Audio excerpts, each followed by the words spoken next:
be civil with a political party that wants to destroy what you stand for, what you care about. They go low, we kick them. You have to be ready to take a punch, and you have to be ready to throw a punch.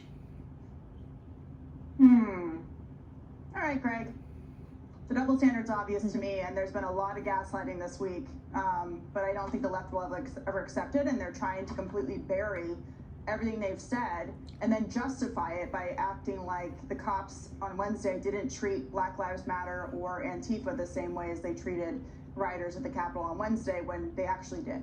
Well, I think the difference between, say, something, an entity like Fox and CNN, is that people that work at Fox, like commentariats like me or Jesse or Dana, whatever, we can be sympathetic to a cause without sacrificing our moral high ground. You must completely reject the actions that occurred on Wednesday for two reasons. One, that they were despicable, but also if you excuse them, that means you must excuse the violent mobs that you aren't sympathetic to. And that's why we find something wrong with, so much wrong with, say, CNN. We're just saying, you know how CNN is covering what happened on Wednesday really, really seriously?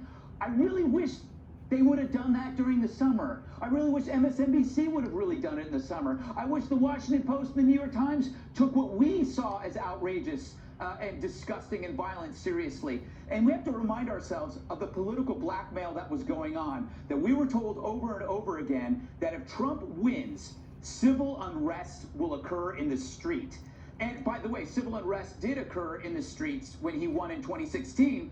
And you know that it wasn't going to get any better. It was going to get worse because you piled on 4 years of demonization and media incitement. I mean, we boarded up the cities of America in case Trump won, not in case Trump lost. What does that tell you? Dana.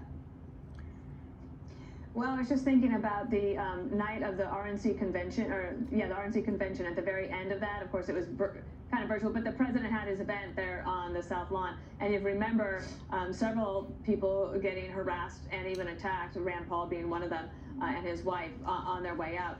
Lindsey Graham getting attacked today, but this time from people who used to like what he had to say. So this behavior of attacking people for what they say is bad. But when you talk about this double standard, something occurred to me, Katie, like I think it might be kind of instructive and useful, and maybe it'll never happen, but in my fantasy, imagine getting Pelosi and Maxine Waters and others and those on the right all in the same room to watch a montage like that, and then they could do their own montage, right, of what they think are grievances and bad things that people on the right have said, and just let everybody listen to the rhetoric and to themselves with each other, try to have a civil discussion about it. Because I feel this real need to try to help everybody move past this in some way, because people are getting hurt. Violence is not speech. Violence is violence. Speech should be protected, but it also has an impact, and we all have to think about that.